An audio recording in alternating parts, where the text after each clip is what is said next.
আপনি কিন্তু চাইলে গুগল ট্রান্সলেটের কাছে বিভিন্ন চিহ্ন চিনে নিতে পারেন। আমরা অনেকেই ডট, তারপরে কমা, এরপরে কোলন, তারপরে হচ্ছে এস্টারেস, @ এই জিনিসগুলো অনেকে ভালোভাবে চিনি না, বা কোনটা কি সেটা হয়তো বা প্রপারলি জানি না। এটা কিন্তু আপনি চাইলে খুব সহজেই গুগল ট্রান্সলেট ব্যবহার করে জেনে নিতে পারেন।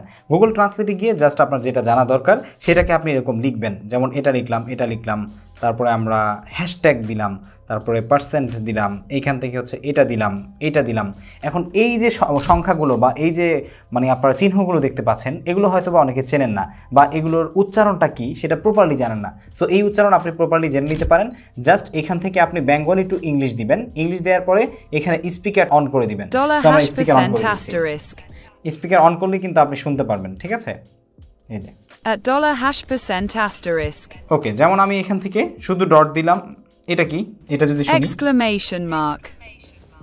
এক্সক্লেমেশন মার্ক, এরপরে যদি এটা দেখি অ্যাট, তারপরে যদি এটা দেখি, আমরা অনেক সময় কোলন এবং সেমিকোলনের মধ্যে প্যাচ বাঁধিয়ে ফেলি। এটা হচ্ছে কি? কোলন। আর এটা হচ্ছে সেমিকোলন। সো গুগল ট্রান্সলেট কিন্তু খুবই কাজের একটা জিনিস, যে ভালো এবং প্রোডাক্টিভলি ইউজ করতে পারবে তার জন্য এটা অনেক বড় একটা ব্যাপার। কেমন লেগেছে ভিডিও কমেন্ট করে জানাবেন।